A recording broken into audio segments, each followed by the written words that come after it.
Hello, everybody. Welcome back to the P-LotPodcast. John here, joined once again by the main man himself, Michael Angelillo. Michael, how we doing, kid? How's it going? We're good, man. We are good. College football national championship stage is set. We have some seemingly pretty real baseball rumors regarding the Philadelphia Phillies and Super Wild Card Weekend. They don't call it Super Wild Card Weekend anymore, but it is upon us. It is the first Saturday of the NFL playoffs, and to which should be a very entertaining weekend of games. All six games, most of them should be pretty close the way some of the spreads are laid out, but also just from, an analyst football fan perspective and looking at the way things have been wide open, we should have a great couple days ahead of us here, John. But yeah, we wanted to kick things off with some college football chatter. But before we get into that, how are we doing, John? How are we doing on this fine Saturday morning? Oh, we're feeling great. Obviously, we had a college football semifinals. Mm-hmm. The obviously we got an Eagles game tomorrow. We got a Mm-hmm. big tailgate ahead of us. Mm-hmm. And then the baseball team, there have been rampant hot stove rumors involving the Philadelphia Phillies. Yeah, so that's Um, exciting, man. I So want to I want to talk about college football real quick because I feel like in the order of importance for us, that's probably the least important for today's agenda. sure. So the college football's version of the Final Four just happened on the past couple days. Um, the last meaningful Thursday game of football until like September happened on Thursday. Ole Miss, Miami. Absolute sweat job for us with the in terms of money, but the it was really a great game, man. Yeah, it was cinema for sure. You know, two teams that I think match up real. I think Miami matched up really well with Ole Miss, but Ole Miss being like the Cinderella team, I think, of this college football playoff because of the circumstances of Lane Kiffin leaving to go to LSU and Trinidad Chambliss. Everyone talks about in college basketball, like who's the player of the tournament. Which player mm, stands out. Trinidad Chambliss is the one I think that stood out the most because of his story and playing in D2 football, getting into the portal, going to Ole Miss. By the way, that was his last ever as a game. backup, going into Ole Miss as a backup, like knowing he wasn't going to be the starter, but to take the backup role. And then was it an injury that allowed him to take over the role, and then he kind of just took it and ran with it? Is Yeah, that what it was? I Yeah. think So so. really cool story. You're definitely right with the. It had like the college basketball March Madness aura around him of the guy that everyone kind of falls in love with is like, "Oh my god, like what a story and what like, you're tuning in every other day to watch college Completely basketball justifying the and he's going playoffs, crazy." justifying switching college football to a playoff format of adding all these teams to where it's like, well, it's not always going to be one versus two, or you know what I mean? Sure, sure. And listen, you could argue about the buy and perhaps there's validity to it. I think they do need to I know they love their New Year's Eve bowls and whatever and having these playoff games be on New Year's Eve, New Year's Day.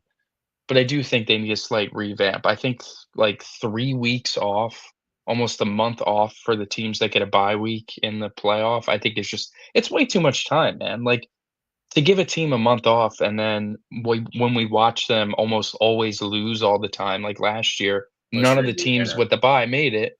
The only way you're making it through with a bye is if you're like a complete and utter buzzsaw that is an unstoppable force the way that Indiana looks at the moment. But Miami Ole Miss was pretty peak cinema. Both teams, both quarterbacks played really well. Both teams were hitting big splash plays. Both defenses were making big plays. It was just a great game. That's when college football can be a very polarizing sport because the semifinal is the perfect way to look at it, and the last round was also a pretty good way to look at it. You had like a fine game in Miami, Ohio State, Then you had two absolute stinkers with Oregon and Indiana winning pretty handedly. But then you had a great peak cinema game. The Ole Miss Georgia game was like the best game of the year, and then that follows it up with Ole Miss Miami being an incredible game, and then you get a nice huge fat stinker last night with Indiana absolutely rolling Oregon. Last night's game was Indiana's just a buzzsaw. They're an incredible team, top to bottom, great defense, great offense, great quarterback, great coach. It's a pretty good recipe for success in college football. And it's crazy to think that, they had some sweat jobs early in the season that it looked like they were going to lose some games, and then they've just been like unstoppable. And they sweat one out against Ohio State in the Big Ten championship, and they just haven't looked back really. Oregon looked totally overmatched, and they looked totally like rattled. I mean, Dante Moore was making some awful mistakes. He was dropping snaps. He was hitting it off his running back, trying to make throws. It just was a bad, bad game from him and a bad game from Oregon as a whole. And Indiana just absolutely took it to What's him. the So second straight year where Oregon, especially at the quarterback position, just looks totally rattled and not prepared to play in that game? If you remember last year, Dylan Gabriel just he against the Ohio State, yeah, they got absolutely killed. And it's been a trend, man, for like years now. Even going back to Mariota in the national championship, not playing all that well, and they couldn't stop Zeke. But we have the national championship set for 9 days from now. Miami against Indiana. I presume Indiana is going to be probably a decent favorite. Like, if I had to guess, probably like a touchdown favorite. The lines are out, so we can look at these things. We can take a quick little gander. Yeah, national championship 7.5. So it was a little even underselling it. I'm sure that'll move in some direction by about a half a point, but I think that's a fair spread. I mean, the way Miami looks, they look good. They look gritty. They look like a bully ball tough team, but it looks like Indiana's playing at a whole different level, a whole different sport. It's kind of just what it felt like the Super Bowl last year, where obviously I think we had a lot of nerves and we talked so much shit at least I talked a lot of shit the first time around, and it came back to bite us and it was awful. So last year we were a little more timid. The Eagles were even underdogs in that game. But if you really looked at it from like a wide lens and took a step back, we saw two teams that were absolutely not on the same level, that being the Kansas City Chiefs and the Philadelphia Eagles. And I think there's a chance we could get an ugly national championship where it's maybe starts off tight, but if Miami doesn't capitalize early, Indiana can get off and running. 28-10.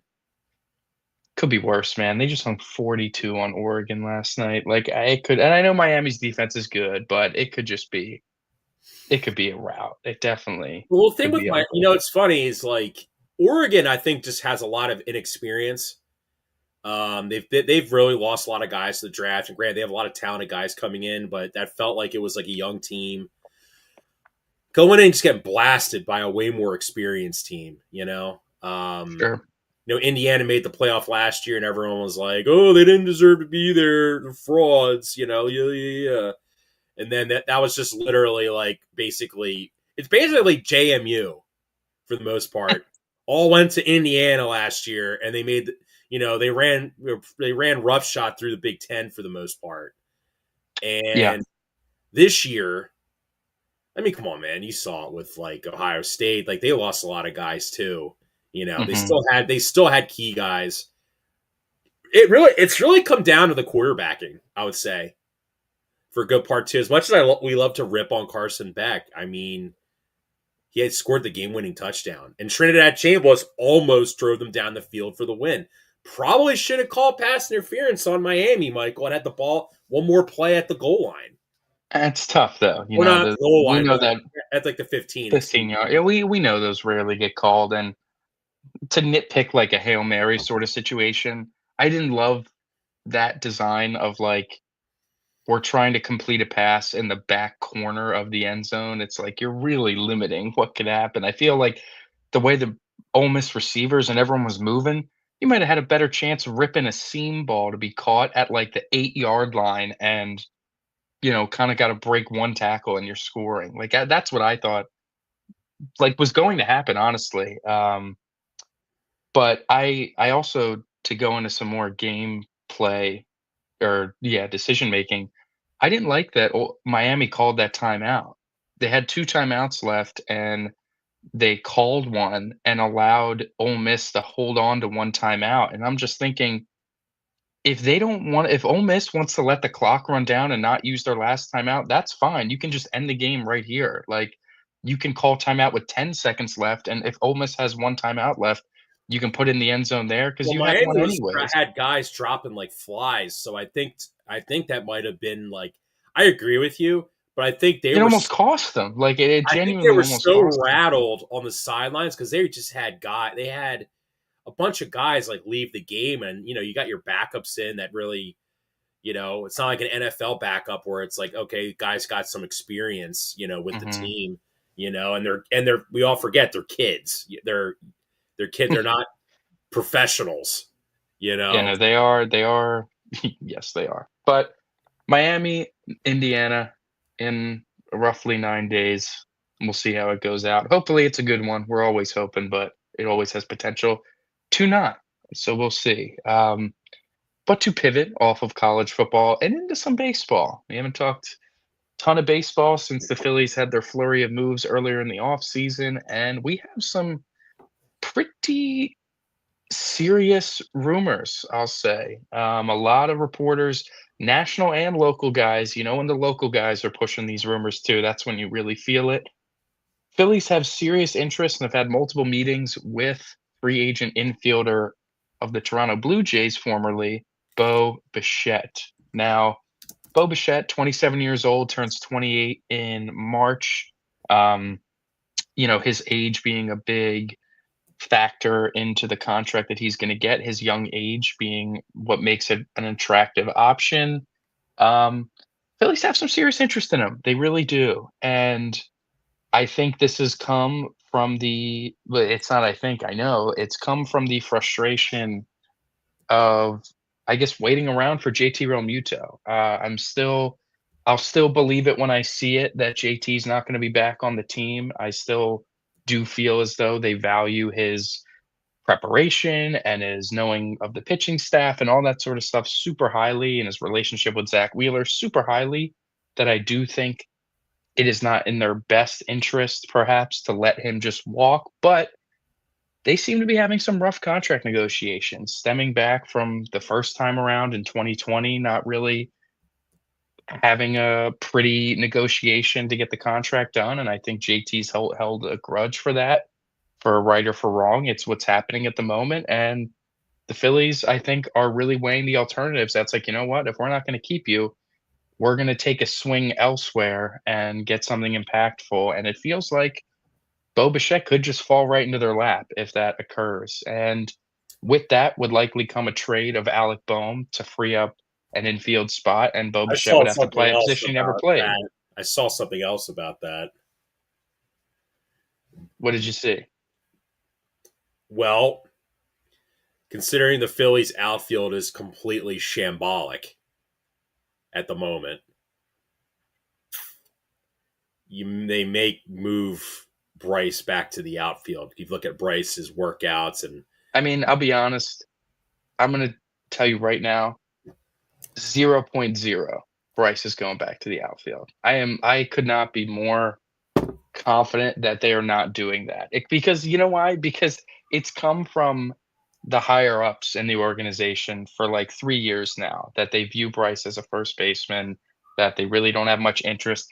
Bryce could be open and willing to move back to the outfield. They don't want to do that. They know how much he gets banged up and how much he's been banged up the last handful of years.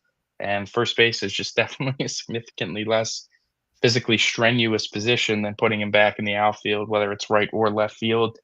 It's come from Dombrowski like every offseason. I don't know. Until Dave Dombrowski, says, yeah, it's a possibility that we do it, I'm not going to believe it. I don't think John Morosi's speculation of, oh, they could move Bryce back to the outfield for this. I don't, I'll be honest, I don't buy that for 1 second. Breaking It's just Bryce Harper news: he is no longer with Under Armour. I did see that. Under Armour is losing pretty much everybody. I think Under Armour is going to go bankrupt pretty soon, if I had to be honest with you. They lost, they lost Steph Curry, and I think they lose Bryce. I mean, that's their two biggest guys. So I think they're going bankrupt soon. But regardless of all that, if they do go get Bo Bichette, it definitely makes the Adolis Garcia signing look a lot better because as it stands now, there is definitely some sort of expectation where he's going to have to either hit like fourth or fifth in the lineup, or he's going to hit in the bottom of the lineup, probably where he should be hitting, and you're just rolling it back with like the middle of the order being some combination of Bohm, Marsh, and like Stott. So getting a guy like Bo Bichette, you kinda are just gonna naturally slide him, Well, I would assume into the four the big hole. reason one of the big reasons you signed Bo Bichette is because one, he's right-handed. Two, his Mhm. splits versus lefties are very good, and you know that's kind of like how you beat the Phillies is you could have like a mediocre left-handed pitcher, but you throw them out there and they just get outs. It's just I mean, it's the lack of just having guys to protect Schwarber and Harper, despite the fact that Schwarber and Harper both hit lefties quite well, lefty relievers too. It's just you don't teams are still gonna throw them no matter how good they are against them, and they don't have the righties behind them to really make you pay That's what because Bo did last year for the Blue Jays. He, Springer, Vladdy, and Vlad Jr. Man, that's kind of what he. I mean, they just had a lot of righties on that team too. But no, I hear you. And listen, I've been a huge Bo Bichette fan for the better part of like 4 years now. This stems from like MLB The Show stuff and watching him play. I was like, he is just really cool, and I would love to have a player like him. It seems awesome. And like, I'm tentative. I'm definitely tentative because I am worried about what the catcher situation looks like in the post JT world. And it doesn't feel like they have a they don't have an answer long term, definitely not. And the short term answers don't excite me very much. Um, and I do have some sort of fear. Like I know how much he's valued by the pitching staff. Like pitchers, every pitcher that's new here or has been here, they all have an interview after a game where they give up a home run or a big hit, and it's, "Yeah, that'll be the last time I ever shake off JT," or, "Yeah, I should just listen to JT. I shook off JT and I left one out there and it got rocked." So, they all trust him with their lives, and they should. He is good at calling games. The things that he struggles at or doesn't do as well anymore, like framing, for example, become, like, slightly more obsolete with ABS, but still can be a factor with the way he receives the ball. But all that withstanding, like Ryan Jeffers, some combination of Ryan Jeffers, Victor Caratini, Garrett Stubbs, and Rafael Marchand, some two of those four guys being together for the whole season catching, it just does not sound all that exciting to me. And does feel like a pretty big black hole offensively in the lineup versus what you've had last couple years, which at times has felt like there's been black holes, but it really, like outside of Castellanos, really hasn't been that egregious. And it also, you factor in, hopefully the pitchers don't get too shaken up about it. Well, the Listen, it fact is that just JT rumors. just isn't an effective offensive player anymore really nukes his value. So I think, in my opinion, though, it's like he can still run the bases. It's just like his hitting has just dropped off. The whole allure of him as the BCIB was like, oh, he does everything, sort of like a Buster Posey in a well, besides Listen, baseball. when from 2019 to like 2023, it was very, very good. And the last 2 years obviously have been a bit of a downturn. But like last year, there were parts too. But this year was just mostly tough. I mean, ultimately, I really out when you look at the teams that are involved in trying to court Bo Bichette, the Phillies are definitely, I think, the team that needs him the least, if that makes sense. Like acquiring him would require a lot of moving parts. You'd have to trade Alec Boehm, or Bryson Stott, but it doesn't feel like they would do that. So it really would just be Boehm, and you would have to go out and get a new catcher. That's a lot of moving parts to fit in a guy like that. And while it can make your team better for sure, it's definitely gonna be a little more difficult, whereas there's some other teams that it would just be simply adding him and plugging him in and everything's happy day. So I think the need for the Phillies is less with Bo Bichette, and that is probably I'm still gonna assume that they don't sign him. I really am, until the notification comes through, I but mean, they could just there's be legitimate they could just be momentum. using this as a way to make JT like sign with the Yes. Phillies. It's like, do you want to sign with us or not? Yeah, and it seems like that's what this could be rooted in, but there is I think we'd be lying to say that it's not a real, like, rumor. Like, there's definitely interest in going forward with this path. It's just a matter on if it gets executed, and we'll see probably in the coming weeks. I just don't know if like what JT's market would like what does he think he would get from another team? Like I don't know if it's financially as much as I still think it's the 3rd year. They were planning to budget around, like, 13 to 15 million AAV for him, and I think he's fine with well, that. with I the think that's what he's impending gonna get. lockout, no one's going to give him a third year because that means it's really a 4 year deal for a guy that's gonna you're probably going to release on that third year. Like that's I mean, I hate I to mean, say you it. just need another catcher. I don't know. I don't think he's gonna get the 3rd year. I mean, I don't I'll think just the say it 3rd like year this. makes sense for him either here. This is just kind of my take on this situation. I think JT views himself with the Phillies like the way that maybe Yadier Molina viewed himself with the Cardinals, where he's Yeah, I this mean, I've been saying that for months that that's the contract he's gonna get. Yachty at 35 signed a 3-year, $60 million contract. he's indispensable. Whereas the Phillies are thinking, well, like you're an important guy to our team, but Leader like in the clubhouse. It's a lot. It would be a lot to move off from him.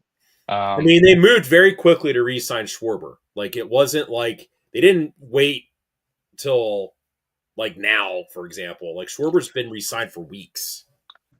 yeah, no, for sure. So we will see. We'll see how it ends up, but I don't know. I'll believe JT's no longer on the team when I I'm see just it. shocked I haven't heard a single thing about Kyle Tucker. Yeah, I mean, that's usually how these things go with the big free agents. It takes We, a we, while. we got some time to talk about some other baseball news too. Then we'll go into football. Oh, the Blue Jays are trying to sign Kyle Tucker. That's why they're going to let Bo Bichette walk. That's actually kind of smart. Yankees offer Bellinger above 30 million AAV. Yeah, he really is a moron if he turns that down. Like, I don't think he wants to be there. I think he might want to go somewhere else, it seems like. let's see here. Kyle Cattell Marte. But it's also just waiting. Like it's a wait, and we know how this goes. It's a total waiting game with the big free agent fishes, unless you're really never considering anywhere else. Like reports of the Reds that were, oh, the Reds were really going to spend more than the Phillies on Schwarber, which like bullshit. But let's say they actually were, but he basically said, don't even bother because I'm just going back. So unless a player is truly like enamored and is going to stay somewhere, they take forever to sign. It's always what it is.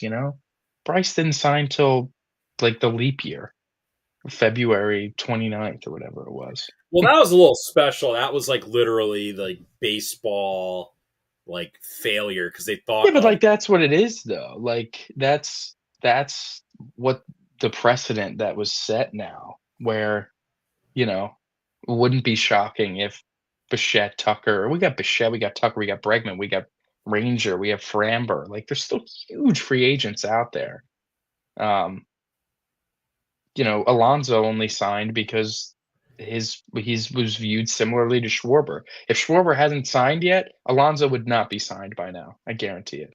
that makes It's that's it's it's the true. first it's the first chip that's going to fall. If Kyle Tucker gets signed, you know, or if Bo Bichette signs first, then Bregman's going to sign like immediately after, and then Tucker, like those markets are going to be set, and Tucker's going to go. It just, whatever big starter gets signed first, then the other, a Ranger or Framber, is going to get signed. That's just usually how it goes. But alas, we will be seeing in the coming weeks. But John, I was gonna say, you know, there's one last piece of news of baseball, then we'll jump into football.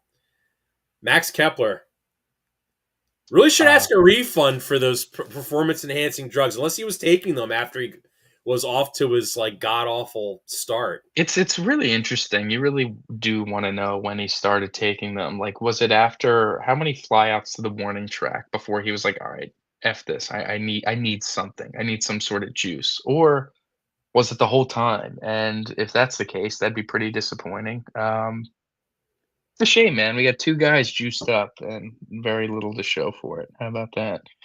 What if could you imagine if the Phillies, like, went on a run and it was like Kepler hitting these big home runs, and then this shit comes out? We'd be Like we won the so. World Series and that came out. Yeah, and it's like Kepler hit, like, a game 5 home run to beat the Dodgers, and then they, manhandle the Brewers, and then Kepler has, like, 3 homers in the World Series, and they're all clutch, and they win in 6, and he's not MVP, but he had, like, they wouldn't have done it without him, and then it comes out, "Oh, Max Kepler suspended 80 games," and we're like, they're gonna invalidate it, fans are gonna treat it like the Astros, and that would've sucked. So, you know what? Maybe things happen for a reason. We were meant to lose this year in the way we did.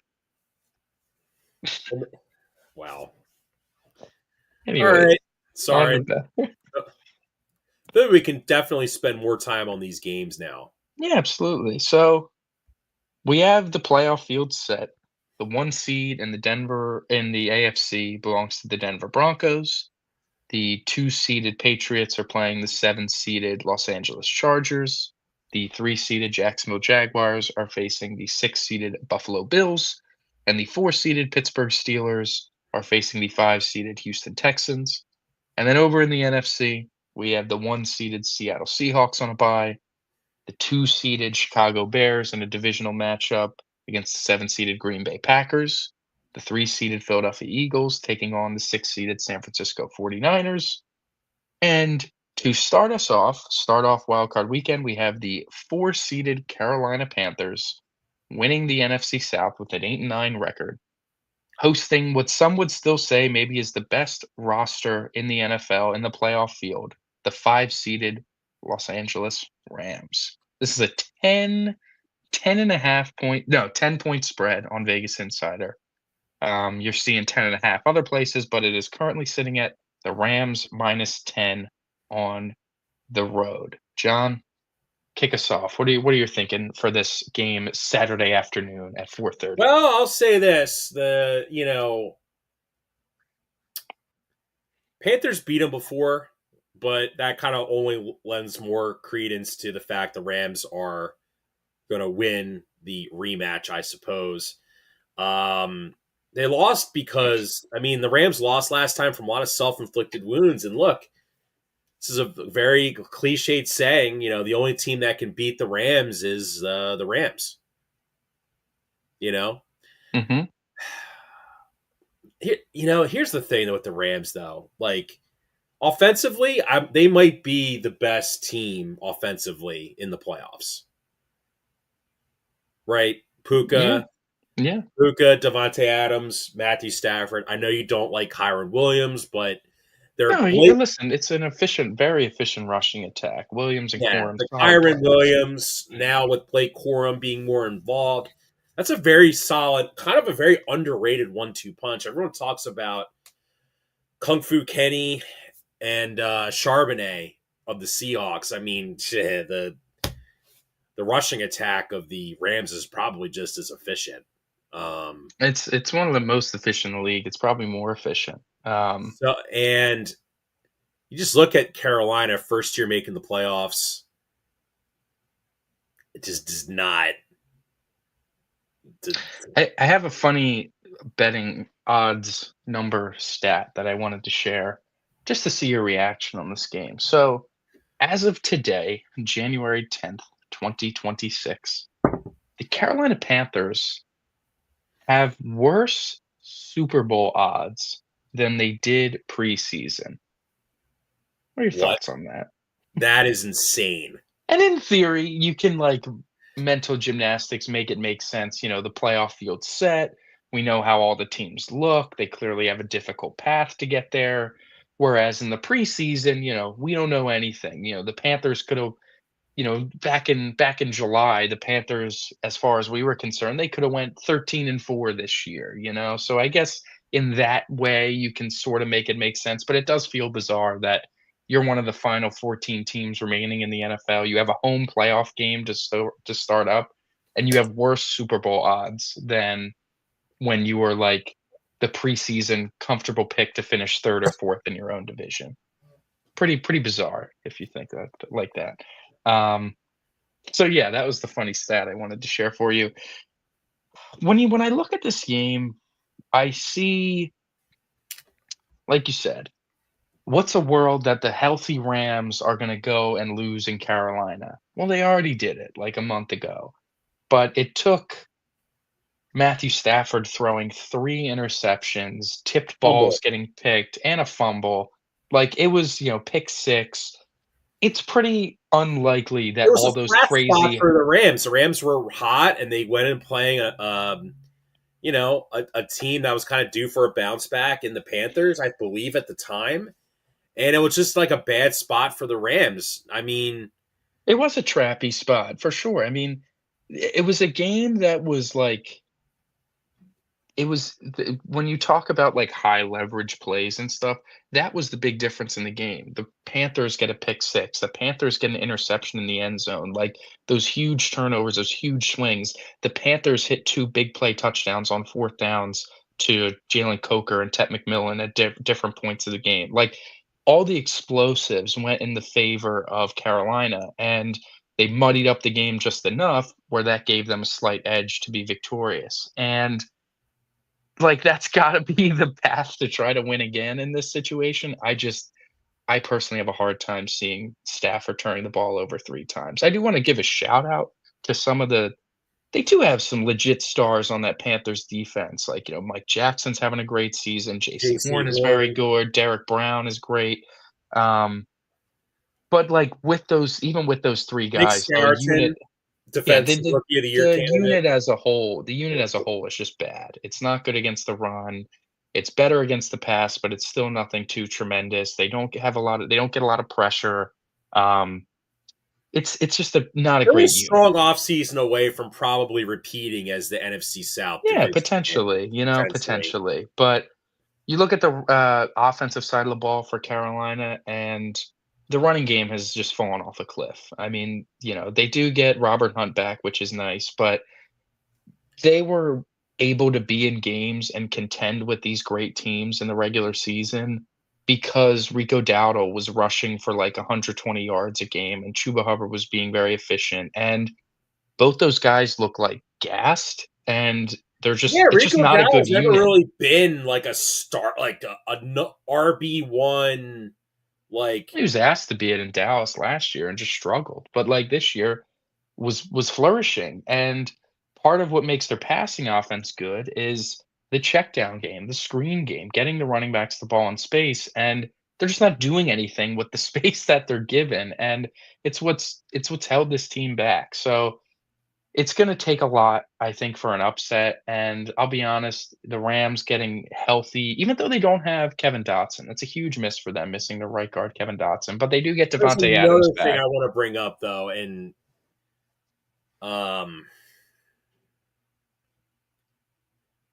even though they beat the Cardinals last week, it did feel like that game was close for a good portion. The Rams just pulled away, and the Cardinals essentially they quit on Jonathan Gannon. Like that's like he was one of the first coaches fired on Black Monday because everyone knew, around that Arizona Cardinals team that he alienated his players and they essentially quit.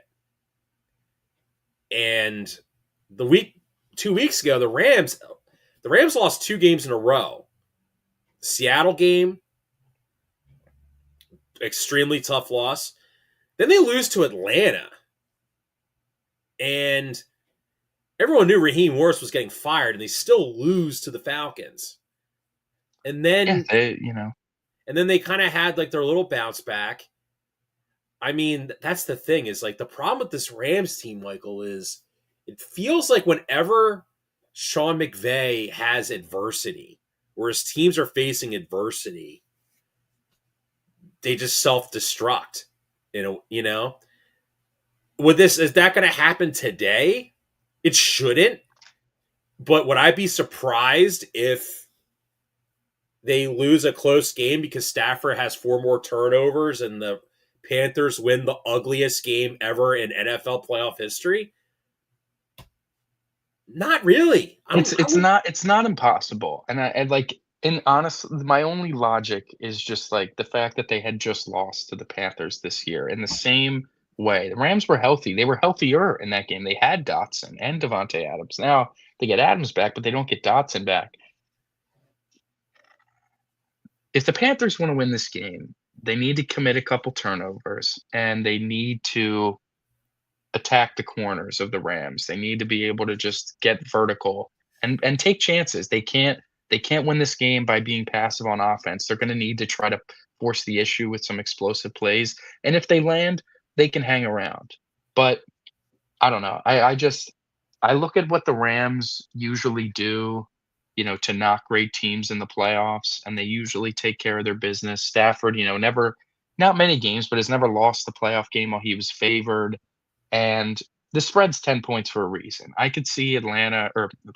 I could see Los Angeles getting out to an early lead, getting the run game going, and just kind of controlling the clock and controlling the game and, getting Devontae Adams his red zone looks and a touchdown, and Puka being able to kind of just get himself open when he needs to be. And it's almost, I'm not saying they're not taking it seriously, but it's one of those games that they can't make the moment bigger than what it is. They can't inflate it in their heads and get all freaked out of like, oh, this is, we lost here a couple. They need to just, if they're relaxed, which I really do think they will be, I think they'll be all right. I think they'll be able to kind of roll them a little bit. So I'm going to take the Rams -10. It's a lot of points. It's a lot of points for a playoff game. There's a lot of trends that favor. There's a lot of trends that favor the underdogs on Wild Card Weekend, but this is one that I think can get ugly early, and the Panthers could just kind of roll over a little bit. They're not playing like as suspect of football as the uh, Rams have been playing to finish out the regular season. The Panthers have just been flat out ass the last 2 games of the Yeah, regular they fell season. apart. Yeah, they played 2 really bad games and lost both of them and got in on the most like ass backwards, three-way tie falling into the playoffs. I think they can roll them. Give me Los Angeles -10. Give me Los Angeles as well. I don't think this is a situation. This feels like when the Washington Commanders won the NFC East in 2000 with Taylor Heineke as the 2020, you mean? or 2020, excuse me, with Taylor Heineke. Like they're just going to get smacked on wild. So we've seen under 500 teams win a playoff game, but I just don't foresee Rico Dowdle pulling off any beast quakes. Yes, I agree. That's what I was just going You to say. know what I mean? Like it's just Yeah, don't if see Rico it. Tattle was like Bijan Robinson this year, maybe Yeah, man. they have, If you had, yeah, but but he's like not. So no, they don't have a I am taking superstar. I am taking Los Angeles as well. I agree with you, man. Take us to Saturday night NFC North bout on Amazon Prime. Al Michaels, the geriatric, is going to be calling a playoff game. We can only hope he doesn't stale this one out. The Green Bay Dude, it is Packers, really sad how bad he's fallen off, the man. 'Cause Green Bay Packers are I one want and a to I half want to point. share with you my favorite Al Michaels call of all time. It's not "Do you believe in miracles?" It's can I just get the short version of this? Yeah, it's a YouTube quote. Here, I want to share this run, then we'll go into the game because it's really good. because it's certainly meme worthy. Mm-hmm.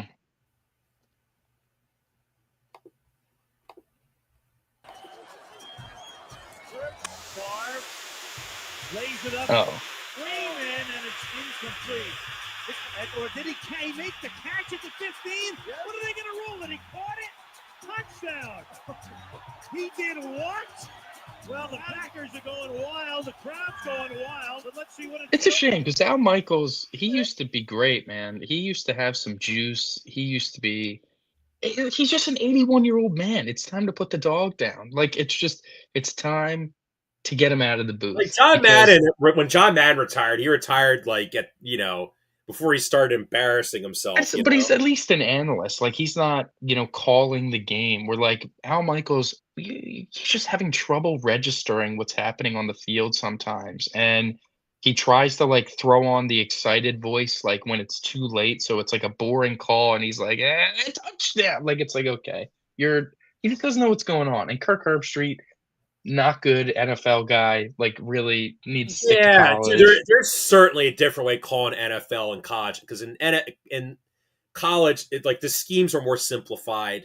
And it's just like everything's like a story about the player and like recruiting, and there's all the surrounding features of college football that he's talking about. Hey, regardless of the announcers, we have a game here. The Packers are road favorites, 1.5 road favorites in Chicago to take on the Bears.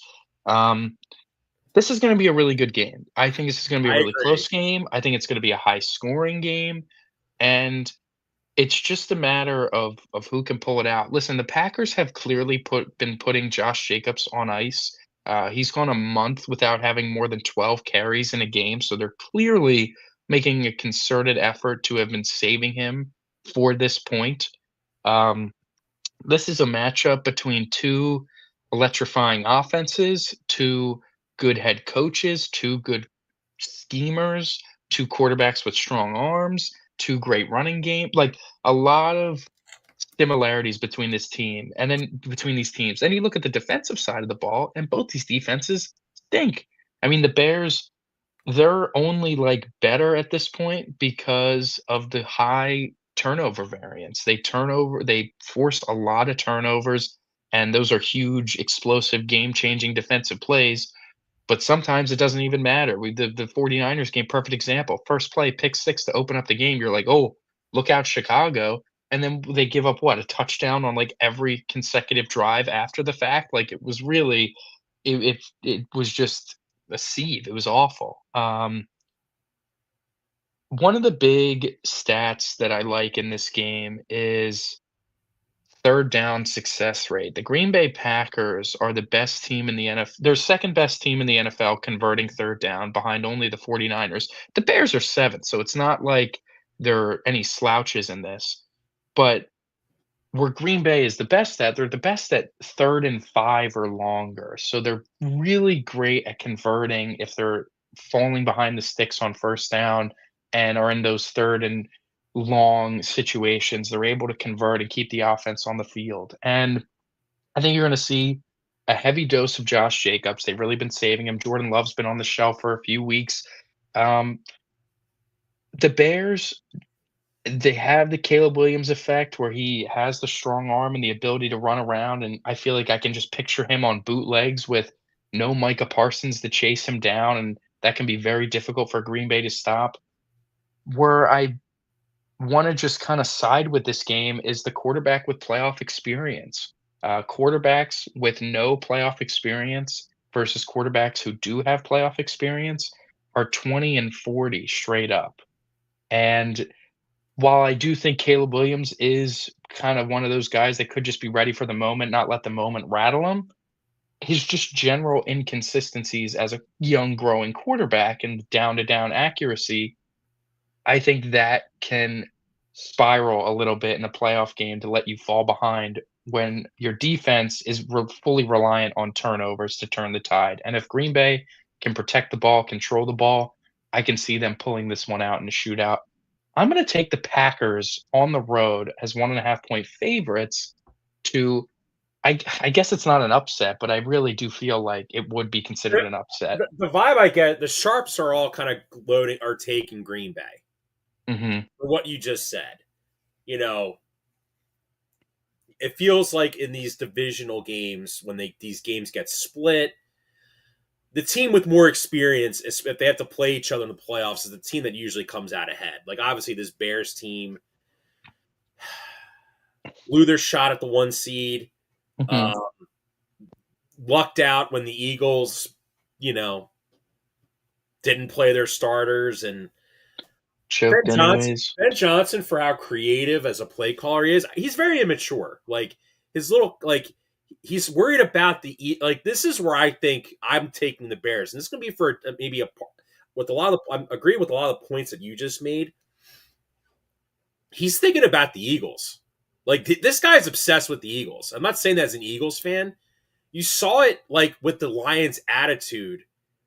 They're like, oh, well, if we played the Eagles in the NFC Championship game, we would have beaten them.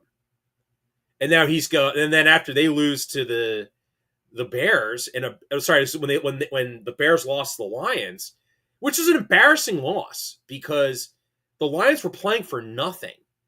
People are talking about, is Dan Campbell, is he still the guy in Detroit? Questioning him, talking about how bad Jared Goff is outdoors. They blew it, Michael. The Bears kind of blew it, and he's like, wow, well, we played our starters unlike some other teams.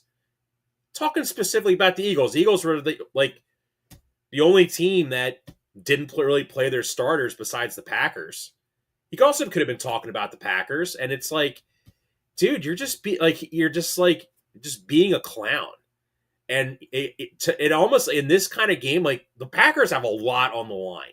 I think they have more on the line than the Bears. The Bears are kind of playing with house money.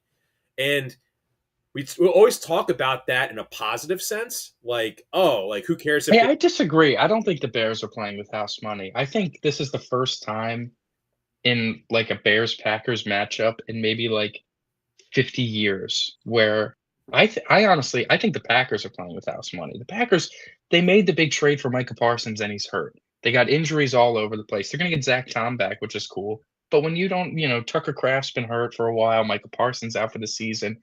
When you're super banged up like that, I do think it's built-in excuses. I think it'd be crazy to fire Matt LaFleur if they lose this playoff game, almost no matter how it goes, just because you weren't at your full equipped roster when it was the Packers were the hot pick to win the Super Bowl after the trade. They were the hot pick after we watched them play for a month, all that.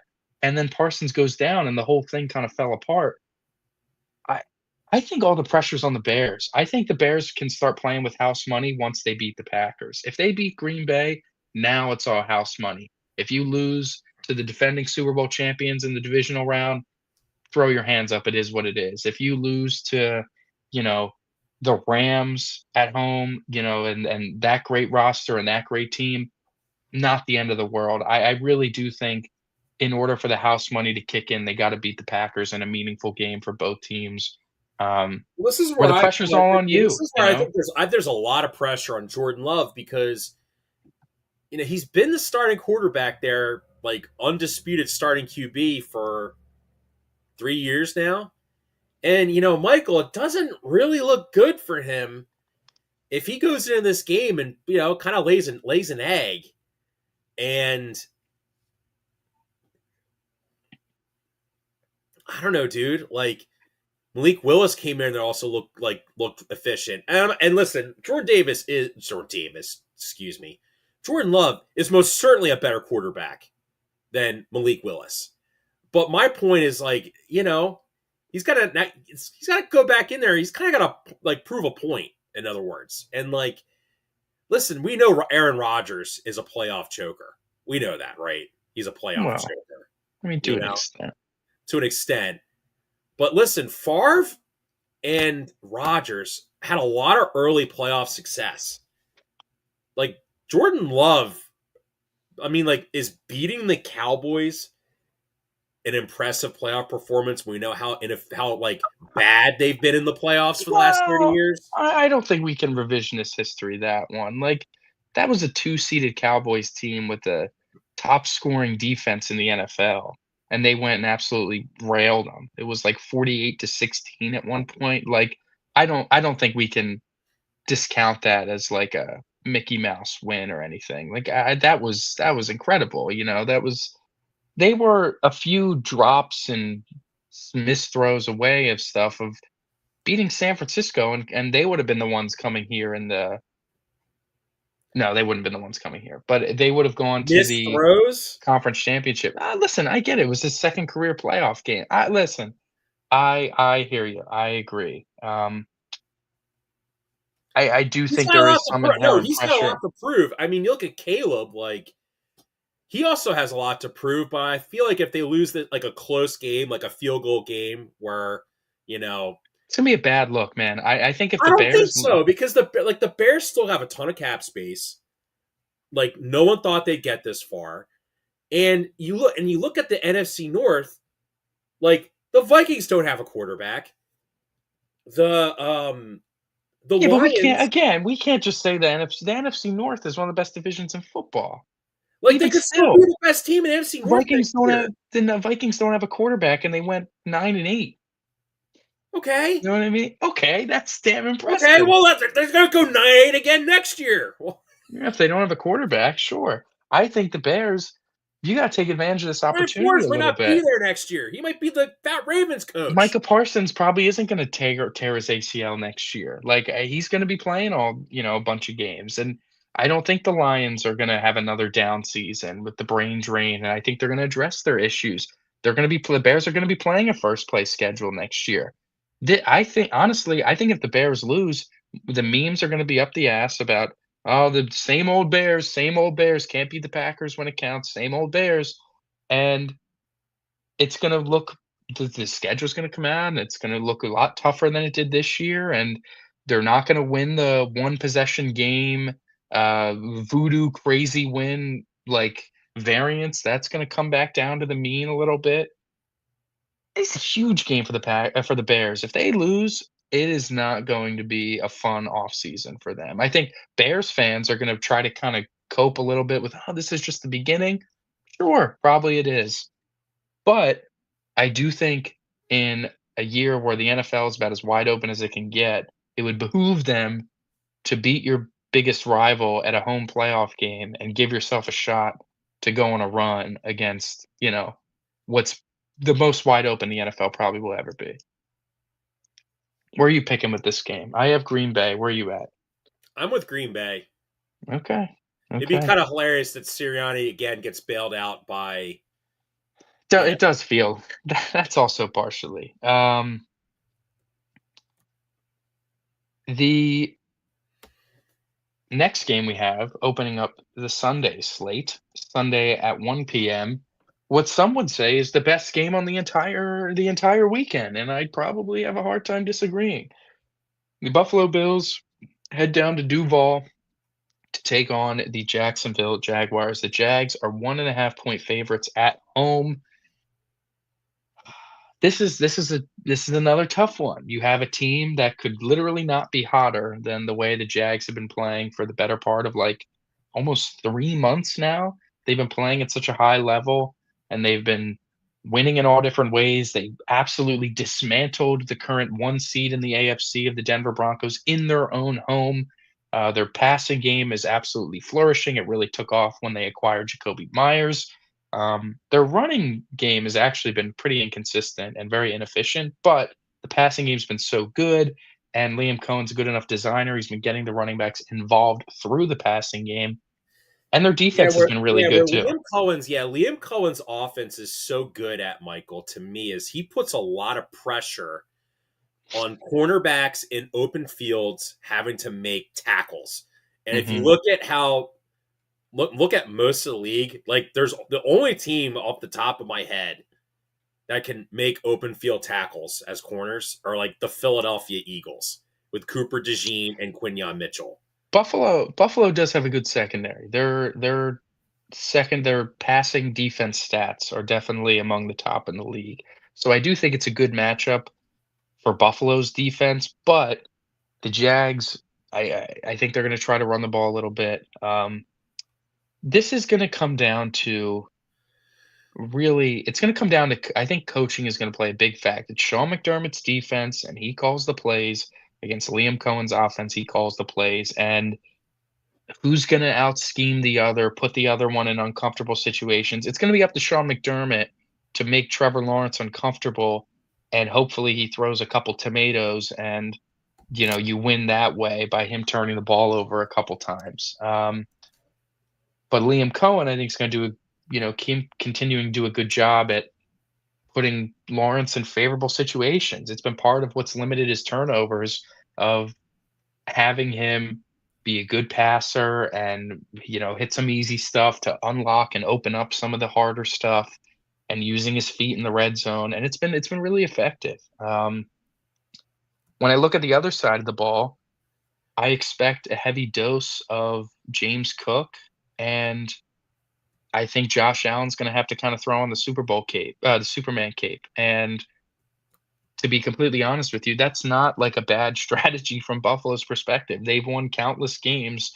where he throws on the cape and has to kind of do everything. And I think the lack of receiving weapons is probably going to come out to play a little bit too much, but it's just a matter of if Josh can make the plays and make the throws that he has to. And if you get into that sort of matchup of Allen versus Lawrence in the Superman game, I think you got to lean Josh Allen if it really comes down to that. Well, I will say this: you look at, I think a big stat I want to bring up right for both these teams is win rate. So the Bills' win rate for pass blocking, they're 4th in the NFL. Run blocking, they're number 1 in the NFL. It's a great offensive line. It really is. Which makes a lot of sense when you look at James Cook leading the NFL in rushing. And plus Josh Allen, how effective he is when he's, out there on design quarterback runs. Ray Davis, Ty Johnson are decent backups. We're going to go to Jacksonville. Jacksonville's pass blocking win rate, they're 14th in the NFL on their own. Or sorry, pass rush win rate, they're 14th. Oh, the defensive line. The defensive line, 14th at pass rush. Run stuffing win rate, run stopping, they're 31st in the NFL. And here's the thing. Why did the Bills lose to the Chiefs again last year? Because they were hesitant to give James Cook a Saquon Barkley type workload where it's we're gonna give you the ball to win us the game. They were hesitant in that. And we could say, and listen, James Cook this was his first year, Michael, where he got a full workload. He had 300 touches or 300 carries, I believe, this year. I think I know where you're going with this game, John. If the Bills lose this game, it's going to be because of poor coaching. When you look at the Jags are, I think, are overachieving because of their coaching. So I guess the question would be, do you go with coaching matters, or it's not the X's and the O's, it's the Jimmies and the Joes? Yeah, it's a tough call, man, because if Michael, this game... I'm gonna lean with the Jimmies and the Joes. I'm gonna take Buffalo. Nice. I listen. This is the tightest game of the week. I think this and the Bears-Packer game is the hardest game to really pick and feel comfortable and confident in your decision. If it comes down to what quarterback is going to just make more plays, I really do think Josh Allen and the Bills get it. But my personal thought is I just don't think it's going to come down to that simple of, who's better, who's going to make the more plays. I think it's going to come down to I'm going to lean the X's and the O's, like you said. I think the coaching is going to play a role in it, to where Liam Cohen is going to be very selective with it and very aggressive, but not forcing the issue, not forcing Trevor Lawrence to get uncomfortable. And listen, we've seen Trevor Lawrence play in playoff games before. He had one of the worst halves in football against the Chargers, and then put on an absolute masterclass with some help to come from behind down 27 points. I don't think it's not like a moment like this is gonna be too big for him. Obviously, college, he played in big games every year of his collegiate career. It's I'm gonna trust the Jags. I'm gonna trust Liam Cohen. I'm gonna trust that even though the Jags' rushing attack hasn't been all that good, that the Bills' rushing attack is bad enough that they're gonna be able to kinda control the ball a little bit. I do see this potentially being a bit of a shootout.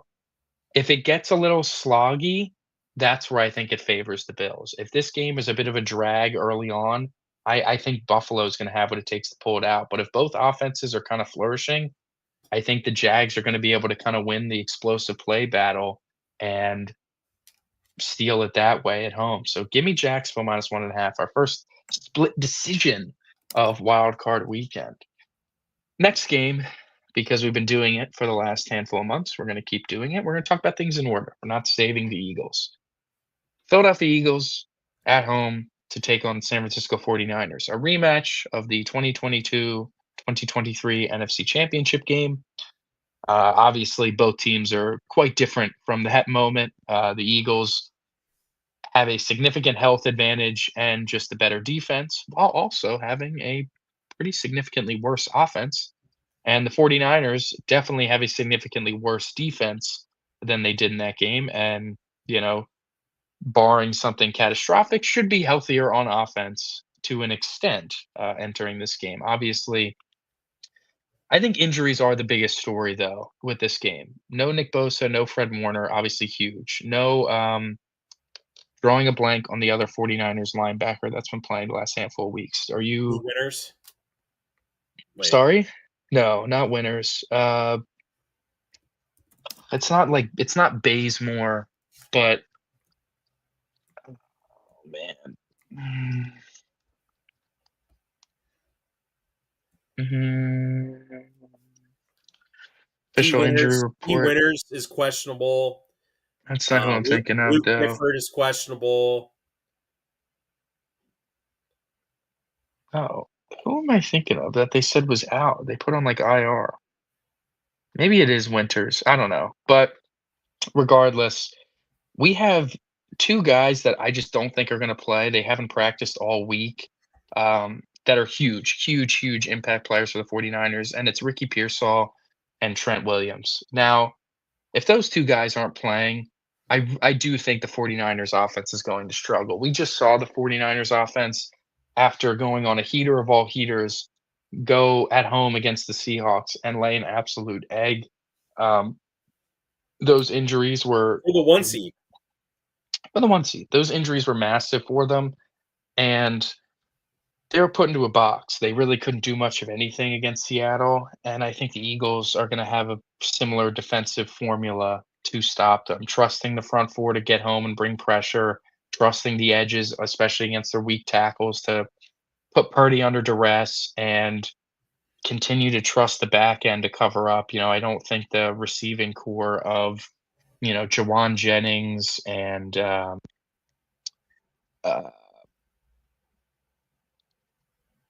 drawing blanks without Ricky Pearsall being in the lineup of Jawan Jennings, Demarcus Robinson, Sky Moore, Kendrick Bourne. Like it's just not serious. And where they do have a great weapon is at tight end, George Kittle. But the Eagles have been like far and away the best team in the league at shutting down tight ends this season. They've played some really good ones, and they've virtually held them all to next to nothing. That's been pretty dominant thanks to the linebackers George that Kittle's also on banged up too. he is banged up, but he has, I don't think he doesn't have an injury designation. But between Zach Bond, Jahad Campbell, Nakobe Dean at the linebacker position, and Epps and Blankenship at safety, and DeJean and the nickel, they've been shutting down tight ends pretty effectively and pretty easily all season. And I don't think this is going to be an exception. They know that he's their biggest threat in the passing attack, and they're going to key in on it. Shanahan, I'm sure, is going to be watching a lot of that Black Friday game, trying to pull some schematics from what the Bears were able to do against the Eagles. But I don't know. I think Vic Fangio's defense is going to be way too smothering and just too much for them to handle, too much for Shanahan to even out scheme. And the Eagles are 6-point favorites for a reason. Like this opened up at 3.5, and it's slowly but surely moved up to a touchdown at this point. and deservedly so. The Eagles are healthy, the 49ers are not, and the Eagles are just the better team. The best unit on the field is who, John, between the two teams? Oh, the best overall unit? Yeah, offense, defense, both teams. Oh, the Eagles defense And what's the versus worst unit on the field? Don't the Niners defense, right, John? That's the worst unit on the field. And if you factor oh. those things in, I I do mean, think it well, I really was much going to say favors the player Eagles. wise, yes, it's most certainly the Niners defense. Coached unit, it's the Eagles offense by far. Yeah, if you want to look at like the Eagles defense and the Niners offense, those are the two strong suits going head to head, and then you have the two weak suits on the other side. I think the Eagles defense takes care of the Niners offense. The other side of it is the more frustrating side of it. The Eagles offense against a very banged up, very not good 49ers defense. John, what are your thoughts with that matchup there? What the Eagles offense versus the Niners defense? Mm-hmm. Well, look, the big thing is going to be the Eagles O line is just bad, man. It's just Mm-hmm. bad. And the Niners defensive line, obviously missing Bosa, they're playing as well as they possibly could. They did a good job. They did a good job shutting down Darnold, but I think a big part of it was Darnold just transforming into playoff Darnold. You know, He's been a pumpkin for some weeks now. for a few weeks now. I do think I would hope Jalen would obviously be better than that. He's definitely earned the right to earn the benefit of the doubt. Yeah.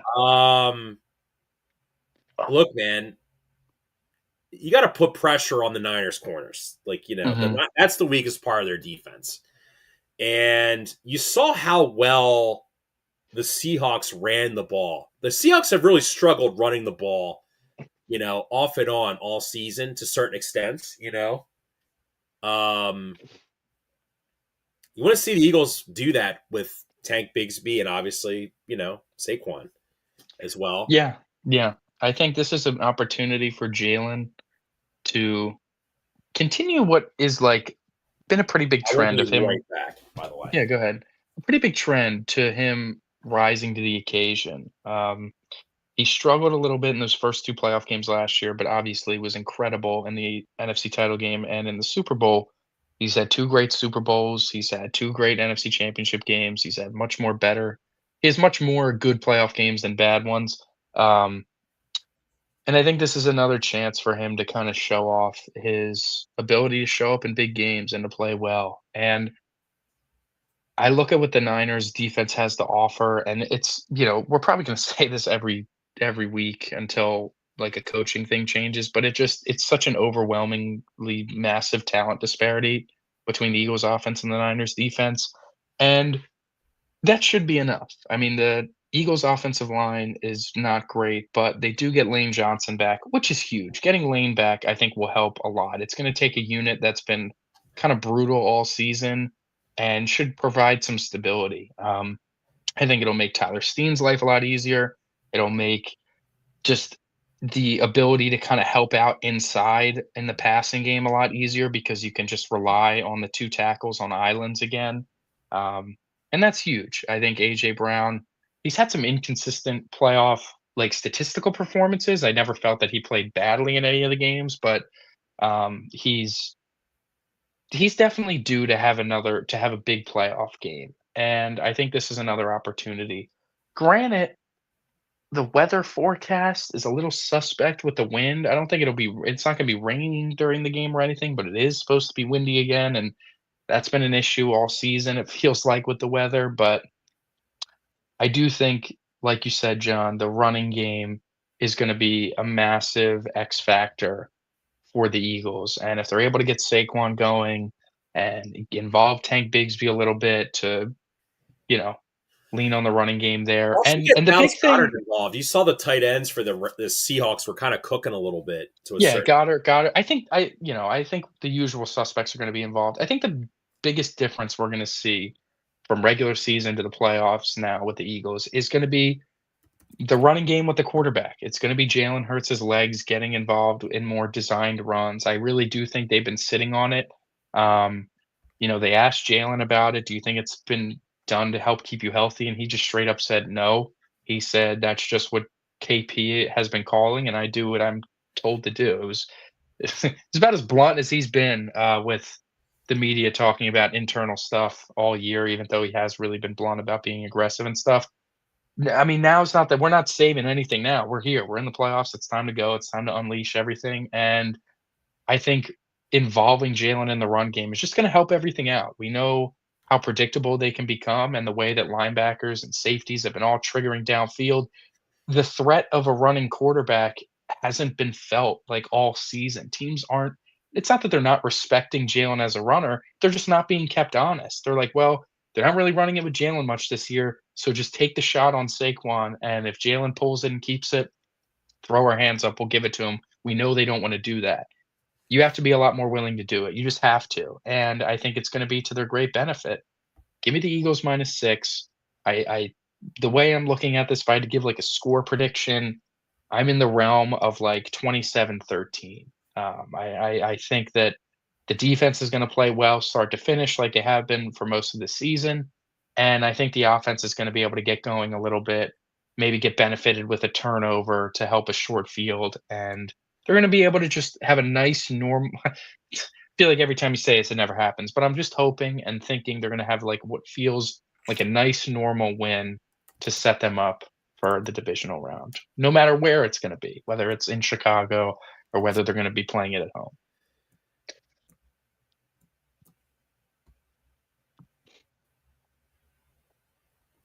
Yeah, I do think I'm going to take the Eagles as well. Nice. I just think that Good vibe, John. I think it's going to be like a 10-point kind of game. I don't think it's going to be a blowout. Yeah, whatever they have to unleash it. If not, I mean, listen, we know what's going to likely happen is you saw, I forget who said this, but they were like, "Oh, Nick loves KP," and it's like, well, it might not be up to him because like No. you're gonna have the team have a mutiny over it because like he's your buddy. Like that. Yeah, and the players have been calling it out all season. Obviously, every AJ tirade has been like, you can connect the dot that it's directed towards how they operate and design stuff as opposed to, and like the general philosophy.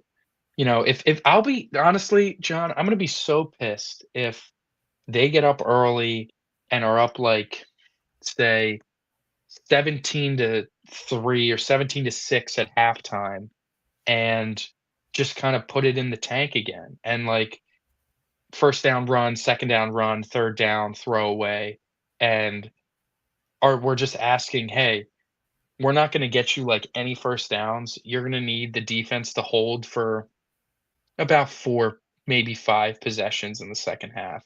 Can you do that for us, Vic? No points for 5 straight drives? Thanks. Like, if that is what occurs tomorrow, I'm going to be so pissed. I'm going to be so discouraged. And I'm probably going to pick the Eagles to lose the next game if that's what it comes down to, if they get out of it. Because if they try to play the way they played against Buffalo, I just think they're going to lose at some point. Like, if they try to put it in the tank and just cling to a lead because they have a couple possession lead and don't try to step on their throats, it's going to be an early exit, and that's going to be really frustrating because they just have an opportunity here to do something that's really hard to do. But anyways, both on the Eagles, which takes us to Sunday Night Football. This is a fun one as well. The Los Angeles Chargers on the road to take on the New England Patriots. John, I brought up that stat of how quarterbacks with playoff experience play well against quarterbacks with 0 playoff experience, and this is another one of those matchups. Drake May making his playoff debut as a 3.5-point home favorite, likely not going to win the MVP, taking on a Chargers team that has been feisty all year, despite their injuries, despite the lack of offensive line talent. They've been able to make it work, and it's largely due to the superstar ability of Justin Herbert. This is a huge game for him to just look good. I think even if they lose, if he looks good doing it and plays well doing it, even the biggest of haters can admit, well, he did play well, but he just didn't get the job done. Where if he goes out and lays another stinker, it is going to be very difficult to change a lot of people's minds to feel, the way we probably should feel about Justin Herbert and his great ability. This is an interesting game. This is a one that I've been torn on. This is one of the ones I think I may be most torn on in terms of where I land with it. What are your thoughts on this? Well, like the big matchup's going to be the Chargers O-line, I think, versus the Patriots defensive line. Which, if you look at the Patriots like defense, like Milton Williams banged up, coming off injury. Christian Barmore probably should be arrested. He's gonna play. He's gonna play. I feel like if Herbert gets time to throw in this game, like the Chargers, this could be a very close game. And it's Drake May's first playoff game, too. Like, he's been balling all season. Really hasn't had a game since, like, early outside on of the in Bills the year. games, I'll say. What's that? What hasn't had a game since what? Like a down game. Yeah, he's gone a long time without playing bad football. You can almost argue it's really since week 1. He had that stink. He didn't play too well against the Raiders, and after that, it's really been good. He's been great. I also think, though, too, you look at the Chargers, though, like they're just like the weapons are so mid. Big time chokers is what I'm saying. I like McConkey a lot, but he's not having as an effective year as he had last year. Quentin Johnson. And in that playoff loss to the Texans, he had a really good game. A great game. Like, I'd like to think a formula that has Justin Herbert, it has like Khalil Mack and Derwin James and other other really high-end defensive talent.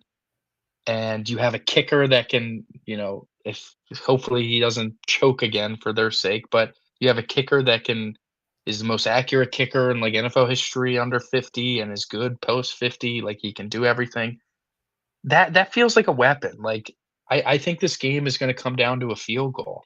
And for that reason, I am going to take the Chargers plus the 3.5. I think even if they lose, they'll cover. But I think I'm going to slightly lean for the Chargers here. I think I'm going to give them their first playoff win. And I think the Patriots are going to suffer what's going to be a pretty disappointing defeat and just show that they're not all the way back yet.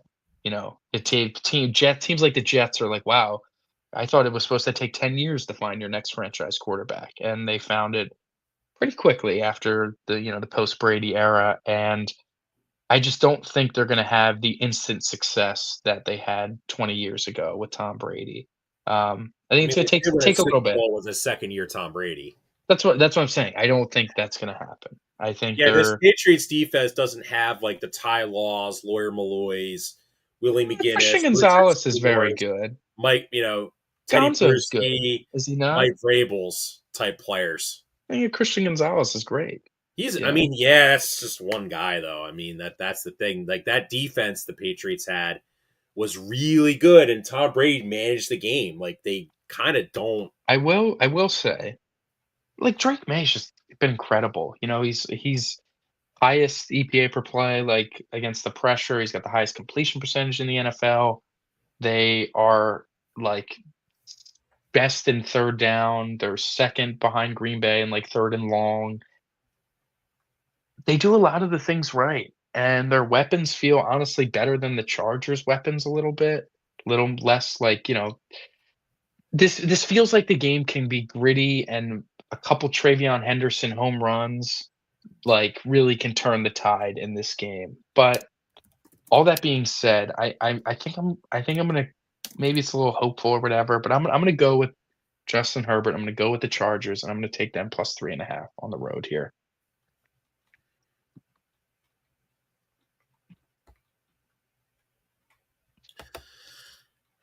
I'm taking the Chargers as well. I agree. I think it's going to be a very close game. All right. Monday Night Football. Monday night to end wild card weekend. Yeah, the Steelers. What is it now, John? They've won 23 straight home Monday night games.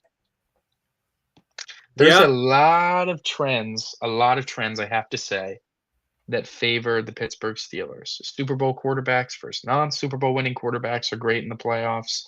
Um, you know, home underdogs tend to be pretty good in covering and winning games outright in the playoffs.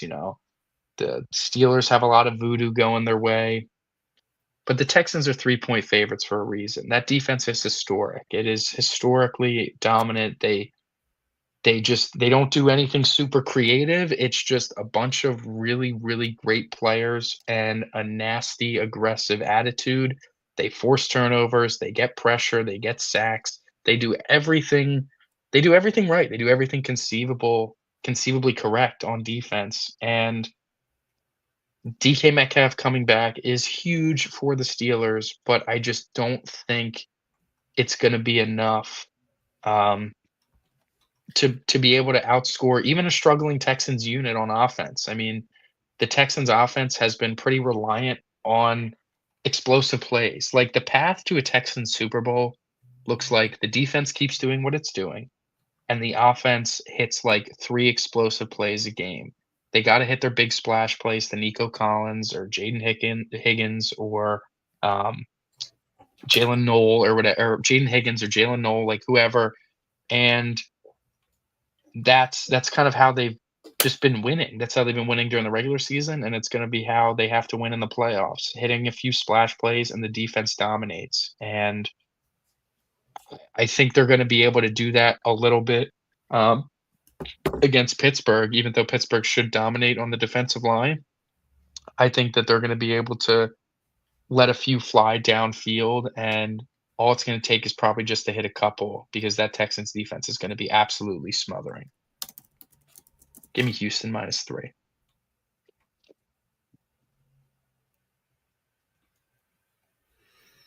I'm taking Houston as well. I did see a stat. Like, we know about playoff Kenny Gainwell, and I wonder if Sure.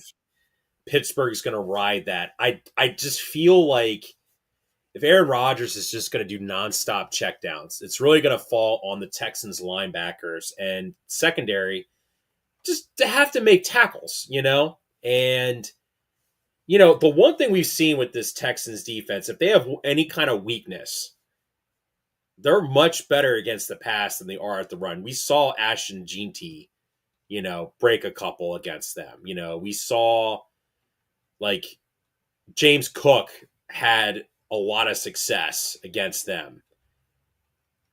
The Steelers are going to have to run the ball to win. And, the question is going to be, is Aaron Rodgers going to humble himself to allow that to happen? Or is he going to want to play hero ball? I don't think that's going to happen, Michael. I think he's going to cost them the game. I'm taking Houston. And I think we may have lost. Oh, No, you didn't lose me. I sneezed and my headphone fell out of my ear and I don't know where it went, so I'm gonna have to find that. Anyways, yeah, no, I agree with you. I think that getting Metcalf back is huge because we just saw the last few weeks of Rodgers trying to just play as if Metcalf is out there, like throwing these fade balls to Scotty Miller, throwing these fade balls to, Calvin Austin or to Marquez Valdez-Scantling, and it's like, what are we doing here? Like that is just not a recipe for success. And he plays, it's not that it's out of structure, it's just like taking the one-on-one chances when your weapons aren't good enough to win one-on-one consistently instead of playing on the strong side and trusting your route combinations to get open and trusting the pressure won't get there. Now, granted, this Houston Texans defense is going to make both of those things really difficult. Go ahead, take your one-on-ones with Metcalf against Derek Stingley. I think the Texans will take their odds that Stingley's not going to drown them. And go ahead, try to read the front side while that pass rush is bearing down on you. The one thing that's killed Rodgers, post-prime, post-Green Bay, has been his effectiveness against the pressure. That was something he was so special at, running around, taking hits and zinging perfect strikes while the pressure is bearing down, and that's something he doesn't have anymore. Um, I the lack of a second vertical threat, the lack of, like, say, I don't know, a guy like George Pickens, I think that that's something that is really tanking them. Could you imagine if this team had George Pickens too? It'd be a lot better. Rodgers would be just throwing go balls every play. And guess what? When you got Pickens and Metcalf on opposite sides of the field, yeah, it's a hell of a lot harder to stop. But when it's, oh, one-on-one, let's shade a safety towards DK Metcalf, and then the other side of the field is Adam Thielen, Calvin Austin, and MVS, and, like, Freiermuth. What do you think is gonna, take place? I don't know. I think if D'Amico the Ryans Steelers 2-0 on Wild Card Weekend. I think if the Steelers wanna win, it's gonna be heavy dose of your running backs and the defensive line of Pittsburgh just taking over the game and putting CJ Stroud in hell, banking on a turnover or 2, and, banking on some kicker Banking on the luck. fact the Texans just don't have a lot of depth in terms of weapons on offense. It's Nico Collins, Dalton Schultz, Woody Marks. Both these teams have very similar offensive weaponry. But the best we talk about what's the best unit on the field? It's the Texans defense by far. And I think that's really what's going to take over the game, and that's what's going to open up the door to the Texans maybe going on a little run here. So give me Houston, give you Houston, and that'll do it. So today, 4:30 Saturday, Rams at Panthers. We both are taking the Los Angeles Rams -10. Later tonight, Green Bay Packers at Chicago Bears. We're both taking the Green Bay Packers -1.5. Tomorrow afternoon at 1:00, we are split. I have the Jacksonville Jaguars -1.5 at home, and you are taking the Buffalo Bills +1.5 on the road to get the job done. Sunday at 4:30, we'll be at the game. We are both taking the Philadelphia Eagles -6 at home against the 49ers. Sunday night, we are both taking the underdog road Los Angeles Chargers +3.5 at the New England Patriots. And then Monday night, we are both taking the road favorite Houston Texans -3 to win against the Pittsburgh Steelers. So that is our wild card weekend. And yeah, that'll wrap up the show this afternoon, early afternoon, this morning, if you want to call it, for us today. That's it for the show, everybody. Thank you for watching us. Thank you for your continued support. Enjoy the weekend, everybody. Thank you. We are part of the Fired Up Sports Network of shows. Please check out other Fired Up Sports Network podcasts like the P-Lot Pod, Water Cooler Talk, Bell Smashers, Philly Sports Love and Pain, Drunk on Broad, Beer Battered Sports, and the Fired Up Sports Show, which are available on all major podcasting hosting sites and social media. Also, check out Mark Ramos' Roundup on firedupsports.com, which breaks down the happenings going on with all your favorite local teams.